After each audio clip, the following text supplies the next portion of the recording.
আইপিএলের চলিত মৌসুমে প্রথম 2 ম্যাচে হারার পর অবশেষে দুর্দান্তভাবে কামব্যাক করল মুম্বাই ইন্ডিয়ান্স। সোমবার কলকাতা নাইট রাইডার্সকে রীতিমতো উড়িয়ে দিল রোহিত শর্মা ও হার্দিক পান্ডিয়ার দল।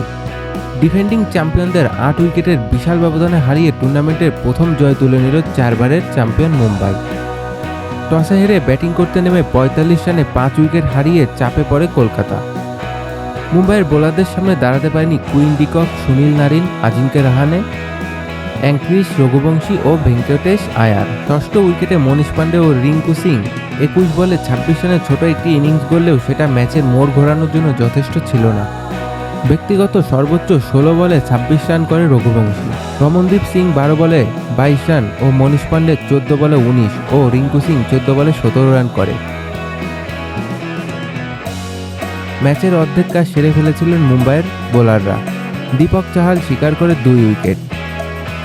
আশ্বিন কুমার ও দীপক চাহালের আগুনঝরা বোলিংয়ে মাত্র 16 ওভার 2 বলে 116 রানে অল আউট হয়ে যায় কেকেআর। এরপর ব্যাট হাতে ঝড় তুলে 8 উইকেট ও 43 বল হাতে রেখেই জয়ের বন্দরে পৌঁছে যায় স্বাগতিক মুম্বাই। মুম্বাইয়ের জয়ে সর্বোচ্চ বড় অবদান রেখেছে দক্ষিণ আফ্রিকার রায়ান রিকেটন।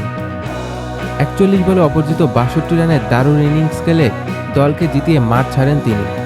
মাত্র 9 বলে 27 রানের বিধ্বংসী ইনিংস খেলে তাকে যোগ্য সঙ্গ দিয়েছে সূর্যকুমার যাদব। এছাড়া উইল জ্যাকসন করে 16 রান, রোহিত শর্মা করে 13 রান। চলিত মৌসুমে এই পর্যন্ত 3 ম্যাচের মধ্যে দ্বিতীয়বারে হারের স্বাদ পেল কেকেআর। অন্যদিকে অবশেষে জয়ের খাতা খুলতে সক্ষম হলো মুম্বাই ইন্ডিয়ান্স। আইপিএলের শুরুটা একদমই ভালো হয়নি ভারতের ওয়ানডে ও টেস্টের অধিনায়ক রোহিত শর্মা। 2 ম্যাচে তার ব্যাট থেকে এসেছে মাত্র 9 রান। প্রথম ম্যাচে 0 রানে আউট হওয়ার পর দ্বিতীয় ম্যাচে ব্যর্থ হন, করেছেন মাত্র 8 রান। নিজের আগের ফর্মে যাওয়ার লক্ষ্যে রয়েছে এই অভিজ্ঞ ব্যাটার। এতে রোহিতের ভবিষ্যৎ নিয়ে শঙ্কা প্রকাশ করেছে ভারতের সাবেক ক্রিকেটার ও ধারাভাষ্যকার সঞ্জয় মাঞ্জারেকার। তার মতে রোহিত শর্মার ক্যারিয়ার এখন শেষ অধ্যায়ের পথে।